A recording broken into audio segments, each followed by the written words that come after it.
سلامتی ہے، سلامتی ان آنکھوں پہ جو ہدایت پہ نظریں جمائے بیٹھی ہیں، ان کانوں پہ جو ذکر خیر کے منتظر رہتے ہیں، اور ان قدموں پہ جو ہدایت کی راہ پہ گامزن ہے۔ السلام علیکم ورحمۃ اللہ وبرکاتہ۔ اور مسلم شریف میں ایک حدیث ہے کہ میری امت کبھی جاہلیت کے 4 کام نہیں چھوڑے گی۔ نمبر 1 حسب و نسب پہ فخر کرنا، نمبر 2 دوسروں کے نسب کے اوپر تان کرنا، نمبر 3 ستاروں کے ذریعے بارش اور یہ باقی معاملات کو لے کے چلنا، اور نمبر 4 نوحہ کرنا مصیبت و پریشانی کے وقت۔ تو ہر مشکل کے ساتھ آسانی جڑی گئی۔ فَإِذَا فَرَغْتَ فَانْصَبْ، تو اے نبی علیہ السلام جب آپ فرائض نبوت سے فارغ ہو جائیں گے تو پھر آپ اس وقت اللہ کی ریاضت میں مشغول ہو جائیے گا۔ وَإِلَىٰ رَبِّكَ فَارْغَب، اور اپنے رب کی طرف راغب ہو جائیے گا۔ اصل میں اس میں اشارہ یہ ہے کہ آپ علیہ السلام، آپ کو پتہ ہے آپ پوری رات کھڑے ہو کے قرآن پڑھتے تھے، پھر اللہ فرمایا یا ایھا المزمل قم اللیل الا قلیلا، کم کھڑے ہوا کریں، اور کم بھی یہ نہ سمجھے گا بالکل کم، نصفہ او انقص، یا آدھی رات یا اس سے کچھ زیادہ، پوری رات نہ آپ کھڑے ہو کر نوافل میں قرآن پڑھیں۔ آپ کے پاؤں مبارک سوج جاتے تھے۔ بخاری مسلم میں آتا ہے، اما عائشہ نے کہا یا رسول اللہ آپ تو بخشے بخشائے ہیں، تو آپ فرمایا کیا میں اپنے رب کا شکر گزار بندہ نہ بنوں؟ تو لیکن جب آپ نے دعوت و تبلیغ کا کام شروع کیا تو یہ ساری چیزیں چھوٹ گئیں۔ یہ نیچرل ہے۔ پہلے تو آپ دن کے وقت آرام کر سکتے تھے، رات کو قیام کرتے تھے، اب دن کے وقت دعوت و تبلیغ کا کام کرنا، دعوت و تبلیغ اور گوشہ نشینی یہ بالکل اپوزٹ ہے۔ گوشہ نشینی انٹروورٹ جو زندگی ہے، اور دعوت و تبلیغ ایکسٹروورٹ ہے۔ انٹروورٹ اللہ کے ساتھ جو تعلق ہے اس میں اللہ اور بندے کا تعلق ہے، اور یہاں مخلوق کے پاس آپ کو جانا پڑتا ہے اللہ کی دعوت کے لیے۔ تو نبی علیہ السلام کے دل میں یہ چیز آتی تھی کہ کتنا، یعنی وہ وقت میرے لیے کتنا اچھا تھا کہ میں رات کے وقت اپنے رب کے ساتھ تعلق قائم رکھتا تھا۔ اب نہ صرف وہ تعلق میں کمی آئی ہے دن کی مصروفیات کی وجہ سے، بلکہ یہ بھی ہو گیا کہ اب مجھے مخلوق کی طرف جانا پڑتا ہے۔ پہلے میں اللہ کے ساتھ 2 لگا کے بیٹھا ہوتا تھا۔ تو اللہ تعالیٰ نے اس معاملے میں تسلی دی ہے کہ جو آپ مخلوق کی طرف ہی جا رہے ہیں اللہ کے لیے ہی جا رہے ہیں، رہا آپ کی یہ خواہش، یہ بھی اللہ پوری کر دے گا۔ جب یہ دین کا کام سٹریم لائن ہو جائے گا پھر آپ عبادت کیجئے گا۔ اور یہ بات حقیقت ہے کہ رات کو نوافل پڑھنے سے، اللہ کے ساتھ 2 لگانے سے، یہ کام تو بہت اوپر ہے لوگوں کو ہدایت دینا۔ بخاری مسلم میں حدیث ہے، غزوہ خیبر کے موقع پر جب نبی علیہ السلام نے مولا علی کو بھیجا تو اس میں آپ نے پہلا جملہ یہ بولا تھا، علی پہلے ان کو دعوت دینا، اگر تمہاری وجہ سے کوئی ایک شخص بھی ہدایت پہ آ گیا تمہارے لیے سرخ اونٹوں سے بہتر ہوگا۔ آپ کی وجہ سے ایک شخص ہدایت پہ آ جاتا ہے نا، آپ پوری زندگی بھی روزانہ 1000 نفل پڑھتے رہیں، وہ اس کے برابر نہیں ہو سکتی چیز۔ جو ایک بندے کو، آپ ایک بندے کو نہیں، اس کی پوری نسل کو دوزخ سے بچا کے جنت تک لے جاتے ہیں۔ اللہ کو تو اس بات کی خوشی ہے، اور یہ کام پیغمبروں والا ہے، تو اس کے لیے ایکسٹروورٹ ہونا پڑتا ہے۔ اور یہ حقیقت بات ہے، یہ پیرلل میں دونوں چیزیں چلنا مشکل ہو جاتی ہے،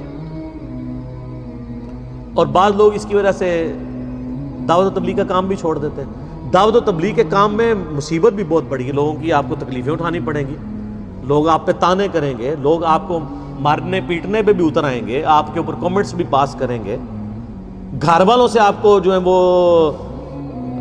تکلیف اٹھانی پڑیں گی، ڈانٹ پلائیں گے سارے کہ تو کیڑے پاسے لگ گئے، جبکہ آپ اکیلا رات کو کھڑے ہو کے روزانہ 10 پارے پڑھتے رہے، نہ محلے والوں کو کوئی فکر ہوگی آپ کی کہ یہ کس طرف لگ گیا ہے، نہ آپ کے گھر والوں کو ہوگی۔ لیکن آپ اسی محلے میں نکل کے لوگوں کو کہیں گے یار یہ کتاب و سنت کی طرف آ جاؤ، قرآن کا راستہ اختیار کرو، شرک چھوڑ دو، برے کام چھوڑ دو، نماز پڑھا کرو، تو سب کو فکر لگ جائے گی آپ کی۔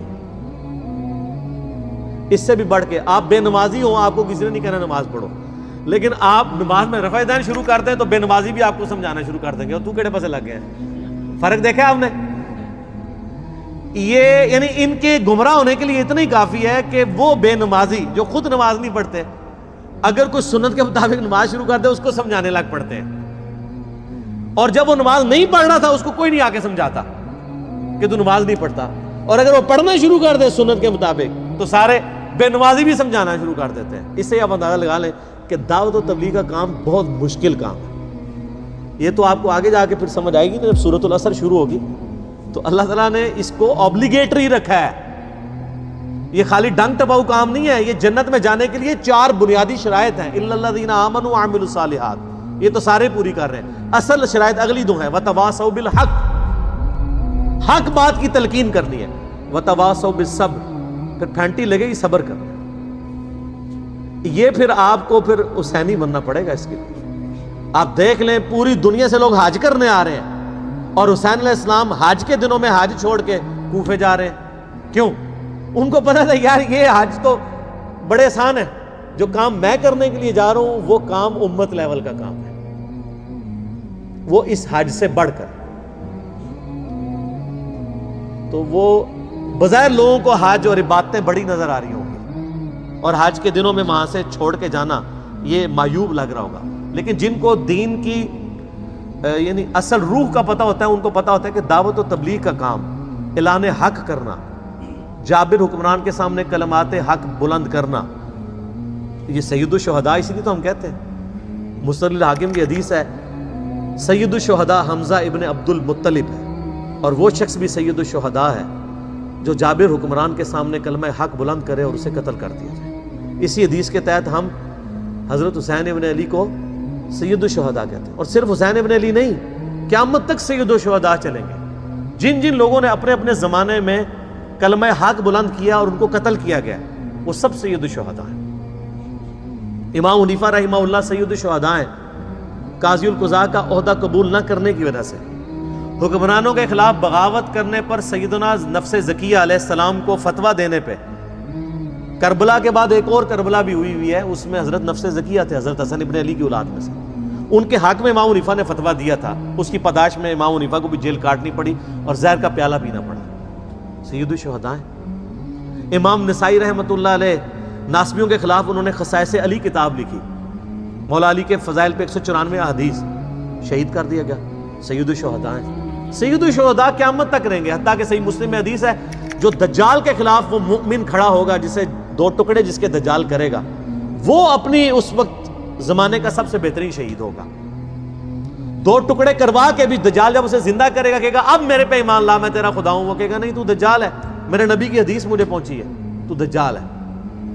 تو جو قرآن و حدیث کو ماننے اور شعبتوں سے متاثر نہ ہو, جسے آپ کرامتیں کہتے ہیں,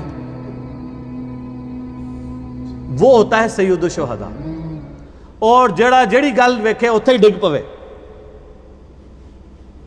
تو وہ سید الجہلاء ہوتا ہے. وہ ٹھیک ہوگا جی. اللہ تعالیٰ سے دعا ہے جو حق بات میں نے کہی اللہ تعالیٰ ہمارے دلوں میں راسخ فرمائے. اگر جذبات میں میرے منہ سے کوئی غلط بات نکل گئی اللہ تعالیٰ ہمارے دلوں سے ہی محو کر دے. ہمیں کتاب و سنت کی تعلیمات پر عمل کر کے دوسرے بھائیوں تک پہنچانے کی توفیق عطا فرمائے.